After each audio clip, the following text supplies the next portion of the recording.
اللہ نے اپنے غضب کو، اپنی ناراضگی کو الگ کر دیا، اپنی رحمت اور اپنے فضل کو الگ کر دیا، دنیا میں انہیں جمع کر رکھا ہے۔ ذرا تصور کیجئے اس شخص کی حالت کا جسے اللہ عذاب دینا چاہیں گے، اللہ اکبر، جس سے اللہ ناراض ہو جائیں گے اور اسے جہنم میں بھیج دیں گے، اس کی حالت کیا ہوگی؟ کیا کہا جائے گا اسے؟ کیا اس کے بارے میں ہم سوچ بھی نہیں سکتے۔ یہ ہے جہنم۔ اللہ فرماتے ہیں یا ایھا الذین آمنوا قوا انفسکم واہلیکم نارا، اے انسان اپنے آپ کو، اپنے گھر والوں کو جہنم کی آگ سے بچا لے۔ یا ایھا الذین آمنوا قوا انفسکم واہلیکم نارا، اے ایمان والے اپنے آپ کو اور اپنے گھر والوں کو جہنم کی آگ سے بچا لے۔ جہنم کی آگ سے کیسے بچیں گے؟ کیا اللہ سے لڑ جائیں گے؟ نعوذ باللہ۔ اتنی طاقت ہے کہ رب سے اللہ کے جہنم میں جاؤ اور میں اور تم یا کوئی انسان کہ نہیں جاتا، نعوذ باللہ، وہاں نہیں جاتا تو سوال ہی نہیں ہے، فرشتے پکڑ کے ڈال دیں گے۔ گلے میں زنجیر پہنا کر، ہاتھ باندھ کر، پاؤں میں زنجیر ڈال کر جہنم میں پھینک دیا جائے گا۔ نہ جانے کا سوال کہاں سے آیا؟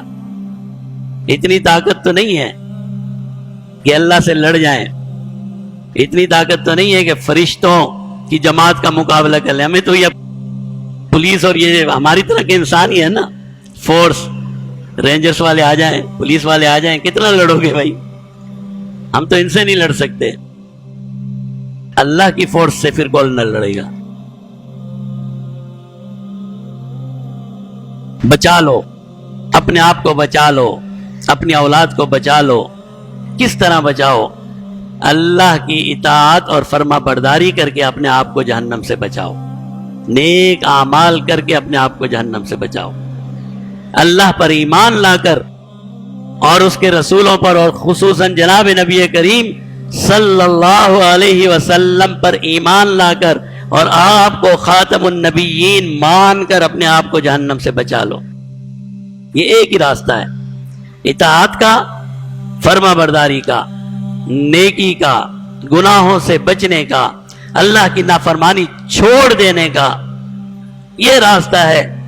فرماتے ہیں اللہ یا ایھا الذین آمنوا قوا انفسکم واہلیکم نارا، خود بھی جہنم سے بچ جاؤ، اپنے رشتہ داروں کو، اپنے گھر والوں کو بھی جہنم سے بچا لو، اور یاد رکھو وقودھا الناس والحجارہ، جہنم کا ایندھن انسان اور پتھر ہیں۔ انسان جیسے ہم پیٹرول سے یا مٹی کے تیل سے آگ جلاتے ہیں، وہاں پر ایندھن انسان ہے، پتھر ہیں۔ کون سے پتھر؟ جنہیں لوگوں نے بت بنا رکھا ہے، جن کے آگے سجدے کرتے ہیں۔ علیہا ملائکۃ، اور پھر اس جہنم کے نگہبان ایسے فرشتے ہیں، غلاظ، نہایت ہی سخت دل۔ ذرا تصور کیجئے وہ فرشتہ جسے اللہ نے پیدا ہی اس لیے کیا ہے کہ وہ تکلیف میں دیکھ کر خوش ہو۔ جہنم کے فرشتوں کو اللہ نے پیدا اس لیے کیا ہے کہ وہ لوگوں کو تکلیف میں دیکھیں اور خوش ہوں۔ ان کی ڈیوٹی یہی ہے،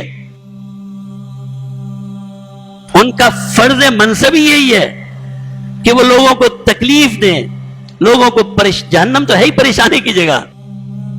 اللہ فرماتے ہیں علیہا ملائکۃ غلاظ، نہایت ہی سخت دل، بے رحم، تند خو، لوگوں کی مشقتوں اور پریشانیوں پر خوش ہونے والے فرشتے میں نے اس جہنم میں کھڑے کر رکھے ہیں۔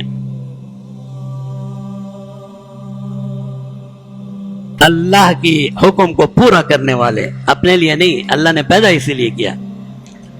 شداد، نہایت سخت دل ہیں، تند خو ہیں، لا یعصون اللہ ما امرہم، اللہ جو حکم انہیں دے دے پھر اس حکم سے پیچھے نہیں ہٹتے۔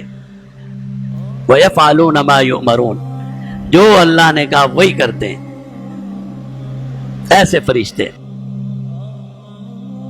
تو جہنم سے اللہ فرماتے ہیں بچ جاؤ.